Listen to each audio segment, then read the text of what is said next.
a while since I talked to you. I talked to you this morning after I finished my dentist appointment. And after my dentist appointment, I'm taking a nap because I needed one because I had to get up early for the dentist. But I've slept a lot since then. I did a little bit of my research for my research paper. So all in all, we're pretty good. And I went to Chick-fil-A and look at this. It's wonderful. Missed the regular barbecue sauce and finally it's back and it's so wonderful and it's great. So I'm happy. So I'll see you later. Hello, lovelies. So it's nighttime and I basically kind of slept / wished away the day. But it's okay. All is well. I'm still doing well on like progress of work right now.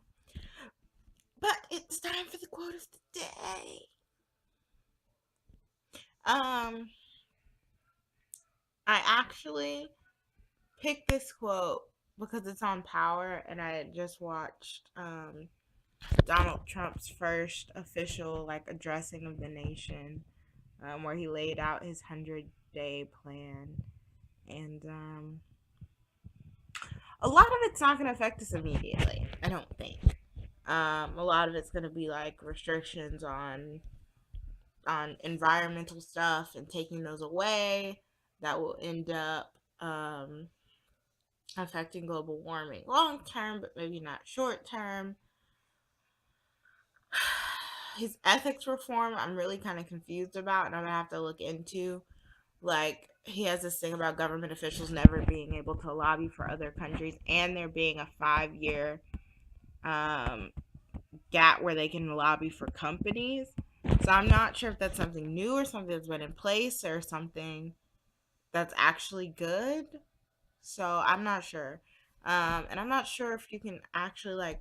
I guess if they find a contract or something in a job, you can keep them from doing that. But something with that seems wrong.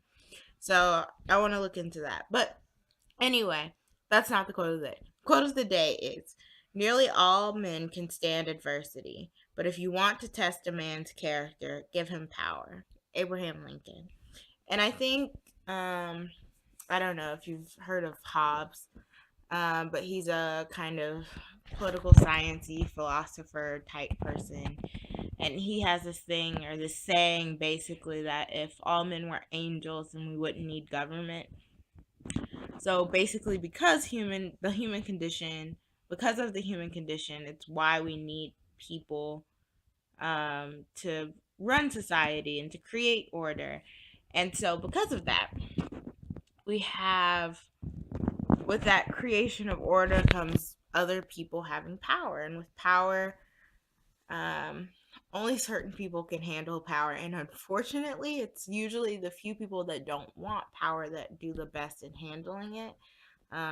Like George Washington, which is really weird, is one of the only presidents that was unanimously agreed upon, and it was because he really didn't want the position. But he did a fairly good job, and he gave up the power after 2 years, after a 2-year term, which is where we get the idea that presidents should only be in power for 2 terms. Well, he had 4 years. He stopped from, I said 2 years, didn't I? He gave up the office after 8 years. So 2 4-year terms.